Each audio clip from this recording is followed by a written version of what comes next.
Hey, what's up guys? It's me, your boy Juan Pablo from 100% Finance at 100%finance.com. Mr. Credit Repair, Mr. Business Credit, Mr. Cash Flow, the people's mentor. I got what you need to succeed. Thank you guys for tuning into my YouTube channel.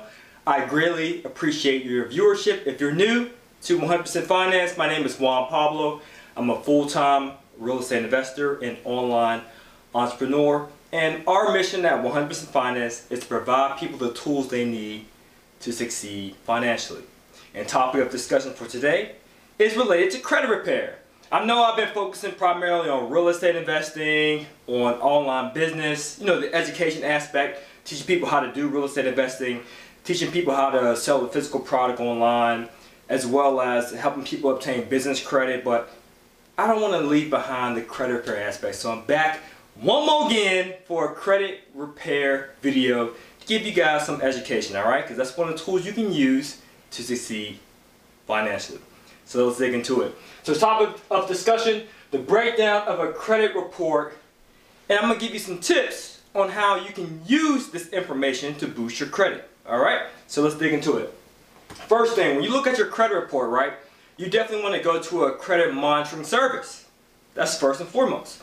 And there's many of them out there. There's Credit Check Total, there's Privacy Guard, there's Equifax, there's Credit Karma. Some of you guys may be aware of all these different credit monitoring services. So a lot of people, when they want to go and repair their credit, they say, oh, I'm going to go the Credit Karma route because it's free. I understand that, you know what I'm saying? But there are some downsides to using Credit Karma. Like they don't report as often with the updates as regards to the paid services.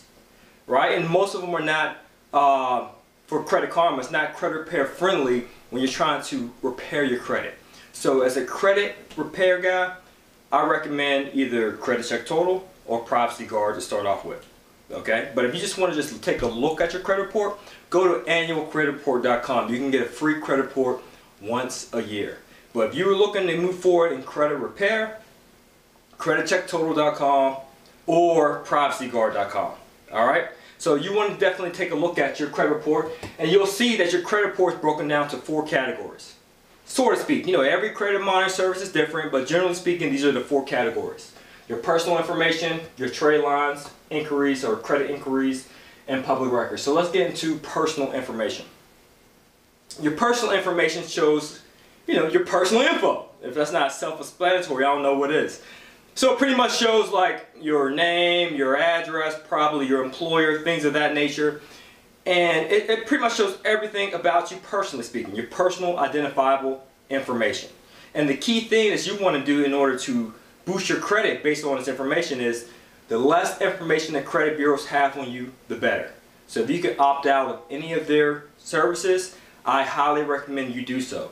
As well as, in addition to correcting any type of inaccurate name variations or even deleting old addresses, because most people are not aware of this, but some bad accounts that you have in your credit report, you might have a collection, you might have a charge off or what have you, and it's linked to that old address. So if you have an updated address, get that old address deleted, so that way it will improve your chances of getting that negative item, that collection for example, deleted from your credit report. Okay, these are just some of the simple tips and tricks and tactics that we credit repair specialists use to quickly boost a person's credit score, and you can do the same as well. So if you're interested in learning more about, hey, how do I correct these name variations? Or hey, how do I opt out? Or hey, how do I delete these old addresses that are linked to these negative accounts found in my credit report? Well, I'm glad you asked. You go here. You can either go to 100%finance.com. In other words, for a shorter URL, I love 100pf.com. It'll just redirect you to 100%finance.com. And you can go here specifically for credit repair if you want to do it yourself. It's www.crbacademy.com. crbacademy.com is another website that we created at the 100% Finance team in conjunction with one of my main man, Jerry. And it's just so you can do it yourself. It has online videos. It has the documents, of course, that you need to dispute these negative items. It has quizzes, it has group calls, it has a closed Facebook group for unlimited Q&A, it has a resources guide, it has everything that you need to succeed financially if you're that person who wants to do it yourself. And it's not just limited to credit repair. but it also includes the credit repair business if you're looking to turn this skill into a business. So that not only will you get perfect credit yourself, but help perfect the credit of your friends, your family, and everyone else out there in the World Wide Web. And we'll show you how to do it. It's a low monthly subscription, so make sure you go to www.crobacademy.com, or you also access it as well for ilove100pf.com if you would like us to repair your credit for you, because we can also do it as a service. If you're one of those people who like, you know, I'm not really interested in doing it myself, I'd rather have someone else do it. Like haircuts, for example. Many people say, oh yeah, anyone can cut hair. Of course, I can cut my own hair. But I prefer to have it done by a well-qualified professional.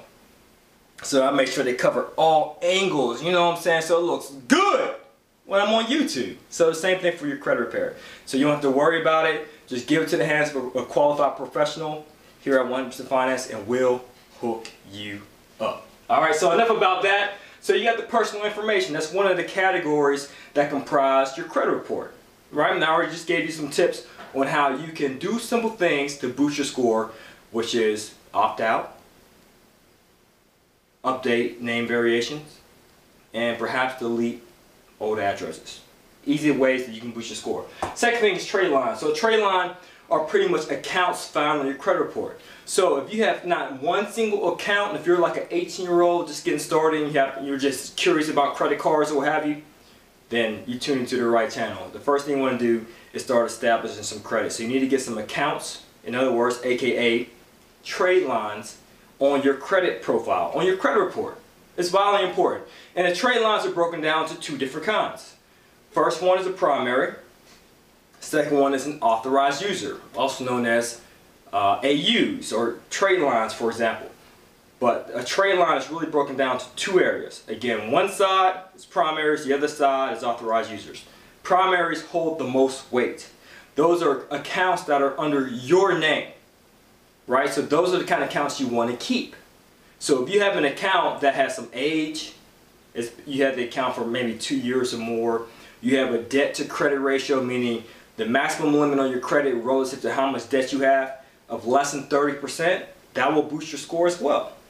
You know, so if you may have an account, let it age, have a debt to credit ratio below 30%, you're looking awesome. So try not to close accounts if possible, because if you have an account with age and you're like, well, I really don't use this Old Navy card, what am I still you know, carrying around this card in my wallet, let me go ahead and close it and cut up this card. No! The age actually helps boost your score. So you want to keep that on there. So a lot of people, they see this happen too, you know, because we do credit repair, and they say, oh, since I signed up, the score went down. Well, yes, if it's a negative account and you have limited positive accounts on your credit profile, and we actually got that account removed because it was a collection account, for example, your credit score can take a temporary, keyword temporary hit, simply because that was the only account that you had with age on it. It happens all the time. You see one person with one positive account, a car note, and they have 10 negative accounts, and we removed that one negative account that had age, and the score takes a dip. Well, yeah, it's kind of like a two-pronged approach. You want to delete the negative accounts and start adding the positive accounts. You want to build your credit history. You want to build your credit, and in the same token, delete those negative items. Remove all the inaccuracies off your credit report. So I highly recommend you get some primary accounts, let them age, keep your debt to credit ratio below 30%, and as well, delete the negative stuff, again, from crobacademy.com if you want to do it yourself, or holler at us at ilove100pf.com if you want us to do it for you. Okay? So you want to make sure you do that. So that's a primary account. Now, there's another way that you can be strategic.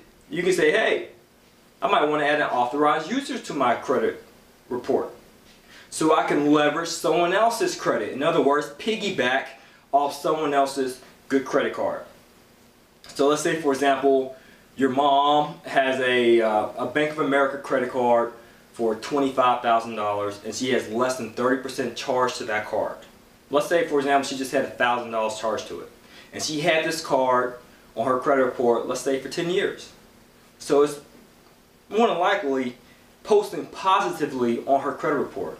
And if she adds you as the authorized user, and it clearly shows on your credit report that you're the authorized user, her outstanding credit history with that account will now reflect on yours. So that will give you a temporary boost in your credit score, which is excellent if you use it at the right time when you're applying for financing, right? So I highly recommend, because people ask me this question all the time, should I add authorized users first before I do credit repair? No, do credit repair first, get the negative stuff off, and then we'll focus on building your credit and give you the strategies that you need, again, to succeed, again, financially. All right? So make sure you do that. Work on getting your primary accounts in order, deleting the old negative primary accounts you have and establishing new ones, and let the ones you currently have age, as well as, you know, think of ways of how you can build it. Maybe you want to add authorized users. All things that we provide at ilove100pf.com. So make sure you go there, click on our Fix My Credit webpage so you can learn more information about it. Okay, and there's many different things we can do. Again, it's just a video for YouTube. All the information is in our ebook, and all the information is in our possession to help repair your credit. I'm just giving you guys just a rough outline with some tips that you can boost your credit score. Okay? Because I want you guys to have perfect credit. I want you to have that pretty credit, like I say in my other videos, that Holly Berry credit. Credit looking so pretty, banks refuse to say no. Lenders cannot deny you because you got that pretty credit. In other words, it's very attractive. Okay? So, next thing is credit inquiries. So that's another thing that comprises your credit report outside of these two things. So credit inquiries is pretty much when you're applying for debt. And I like to say that if you apply for debt in a certain time frame, let's say within the past 6 months, you come across looking thirsty. And ladies, if you're watching this video, if a guy, by show of hands, let me ask you this, guys. By show of hands, how many of you ladies like a man that's handsome? Raise your hand, right? Okay. By show of hands, keep your hands raised. How many of you like a guy who's got money? The hand probably went higher right there, right? You probably put both hands up. You like a guy with money, right? Let's say, how many of you ladies like a guy who has a nice build, athletic build, nice body, right? Now, here's the kicker. How many of you ladies, hands still being raised, like a guy who's thirsty? Like a guy who's desperate? Always calling you, always texting you, asking where you at, asking what you doing, always asking who you with. Always thirsty. I'm sure hands went down, right? That's the same mindset that banks have, ladies and gentlemen. Banks don't like to lend money to people who appear to be thirsty or desperate for debt or desperate for financing.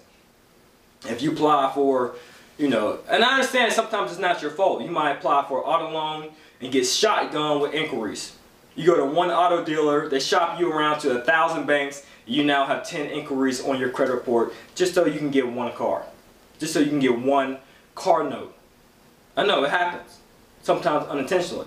But sometimes it is intentional. Sometimes you do need credit cards and you're applying from this one to this one to this one, and you have so many inquiries. And if you have a ton of inquiries within the past 6 months, if you look asking for a benchmark, I say more than 5. Then it looks bad. So what you want to do is you want to remove those inquiries, which we can also provide you with that service at 100percentfinance.com. Alright, so just go to, again, ilove100pf.com if you're interested in inquiry removal. And it's extremely important to remove those inquiries if you're applying for financing. Again, you don't want to be looking thirsty. You might have all these other things in check. Handsome, check. Which in other words, low debt to credit ratio, check. Oh, you might have money, check. Oh, you have a high debt to income ratio, check. But if you have way too many inquiries, no one likes to be with someone who's thirsty. Keep that in mind. Alright, public records. Public records are pretty much items found in your credit report that help establish you as an individual. But some of these things can be negative, right? So if you have a public record in which you have a bankruptcy, you have a judgment, you have a foreclosure, things that really hurt, your chances of getting financing, you want to get those things removed. And most people, they don't think they can get this removed. They might say, oh, I have a bankruptcy. I guess they gotta wait it out for the next 7 to 10 years. Well, you can still dispute these things. I had a gentleman who enrolled in a credit repair program, and he actually got tax liens removed from 2 bureaus within a month time of disputing them.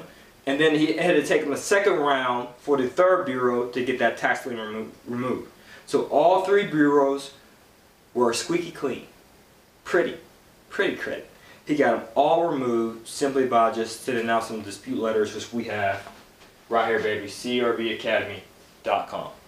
Alright guys, so make sure you go ahead and check that out. So hopefully you got some good information from this. Again, this is the breakdown of a credit report. I feel like I'm like Vanna White right now, you know what I'm saying?